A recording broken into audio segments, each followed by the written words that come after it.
Selamat pagi Bapak Ibu, saudara-saudari yang dikasihi Tuhan. Berjumpa kembali di dalam program Renungan Hikmat Pagi. Hari ini adalah hari yang bersejarah bagi seluruh gereja Protestan di dunia. Pada tanggal 31 Oktober, kita memperingati Hari Reformasi Gereja. Dan pada tahun ini, tahun 2025, kita memperingati Reformasi Gereja yang ke-508 tahun. Peristiwa yang diawali dengan rusaknya pengajaran gereja pada masa itu di Eropa dengan adanya praktek penjualan surat pengampunan dosa yang dilegalkan oleh Paus pada masa itu, yang menyebabkan umat memandang rendah pertobatan. Tapi syukur kepada Allah, pada masa itu, Tuhan memakai hamba-Nya, Martin Luther, untuk menentang segala praktek yang salah dalam gereja dengan menempelkan 95 dalil pernyataannya di pintu gereja Wittenberg dan mengembalikan pengajaran kembali kepada Alkitab. Sehingga kita pada hari ini boleh menerima kembali pengajaran yang sehat dan memiliki pemahaman yang benar tentang pertobatan yang sejati. Dalam rangka Hari Reformasi Gereja, mari kita bersama-sama memujikan lagu ciptaan Martin Luther, "Allahmu, Benteng yang Teguh."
Bapak, Ibu, dan saudara-saudari yang dikasihi Tuhan, tema Renungan Hikmat Pagi pada hari ini adalah Kristus Pemenangan Kita, yang diambil dari Kolose 2 ayat 15, yang berbunyi demikian: Ia telah melucuti pemerintah-pemerintah dan penguasa-penguasa dan menjadikan mereka tontonan umum dalam kemenangannya atas mereka.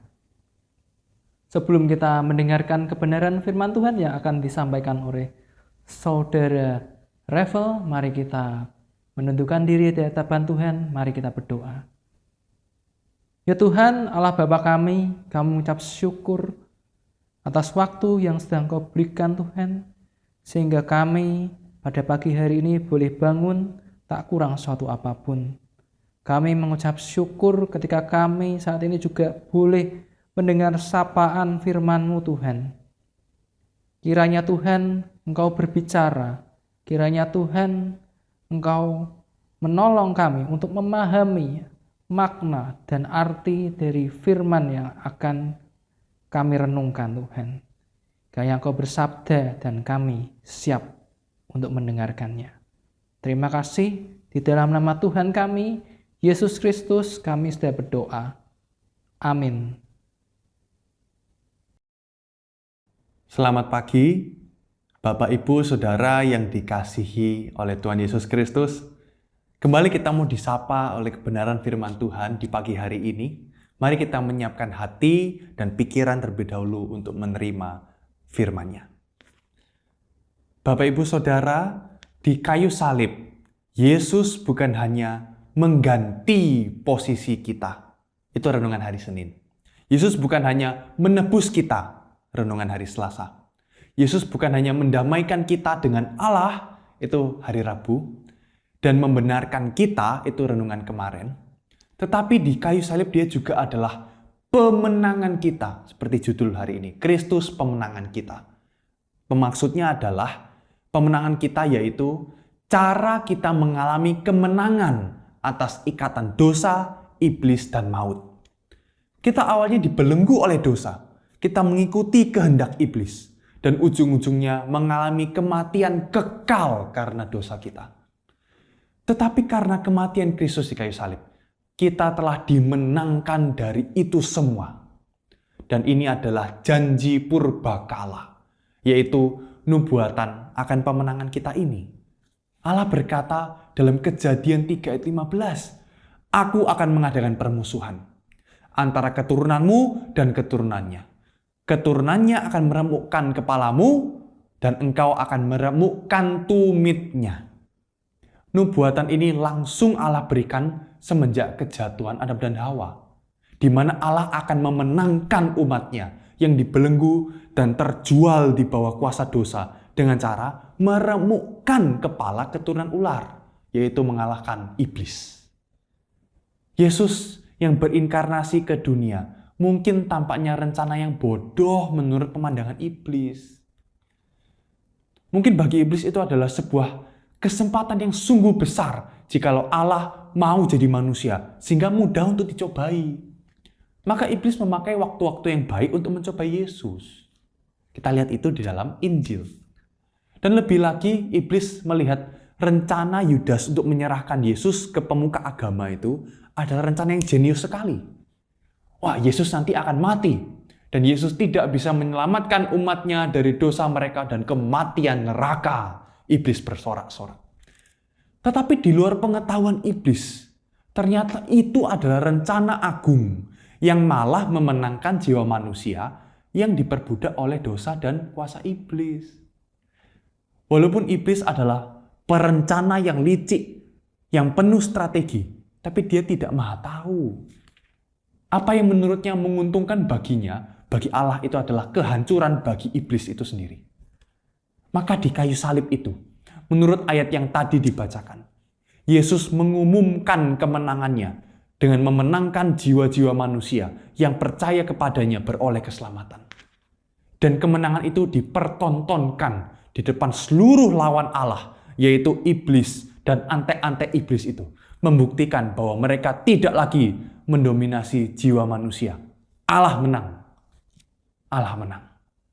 Dan jika kita telah dimenangkan dari kuasa dosa, mari jangan kalah. Jangan kalah lagi dengan berbuat dosa lagi. Jika kita telah dimenangkan dari pengaruh iblis, mari jangan turuti keinginan iblis untuk berbuat dosa. Jikalau kita telah dimenangkan dari hukuman neraka, kita harus benar-benar hidup untuk Dia. Bapak Saudara, akhir kata, kita telah dimenangkan. Jangan bersikap seolah-olah kita masih kalah melawan iblis dan melawan godaan dosa. Amin. Mari kita berdoa. Bapa di surga, kami sungguh bersyukur karena di kayu salib itu Yesus memenangkan kami semua yang percaya kepadanya. Kami tidak lagi dibelenggu oleh dosa. Kami tidak lagi dikungkung oleh kuasa iblis yang menjerat setiap manusia berdosa. Kami tidak lagi menerima murka Allah dan hukuman kekal di neraka. Tapi kami boleh hidup selamat bersama dengan Tuhan kami. Tuhan itu adalah sebuah cara yang memenangkan kami di kayu salib itu. Kami bersyukur untuk cara itu. Cara yang dipandang bodoh oleh dunia. cara yang mungkin dipandang bodoh oleh iblis, tapi Tuhan memakai kayu salib sebagai cara untuk memenangkan kami semua, jiwa-jiwa yang Engkau pandang berharga, sehingga Engkau mau selamatkan. Maka Tuhan, biarlah kami boleh hidup dengan kemenangan seperti itu, untuk menolak godaan iblis, tidak lagi berbuat dosa, seakan-akan kami kalah lagi, kami harus Tuhan berikan kekuatan untuk bisa bangkit, untuk bisa menang lawan godaan dosa dan iblis yang mencoba menjatuhkan kami hari demi hari. Kami memohon kekuatan dari Tuhan, kami mohon bimbingan dan tuntunan dari Roh Kudus sendiri yang hidup di dalam diri kami.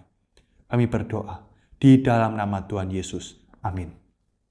Bapak Saudara, mari kita menjalani hari ini dengan semangat.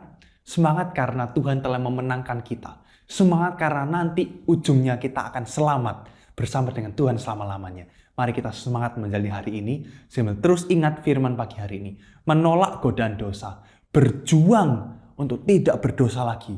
Karena kita sudah menang. Kita bukan orang yang kalah, jatuh terus-menerus dalam lubang yang sama. Mari kita semangat, kita ingat firman hari ini. Mari kita menjalani hidup dengan terus bersandar pada Tuhan. Tuhan Yesus memberkati kita semua.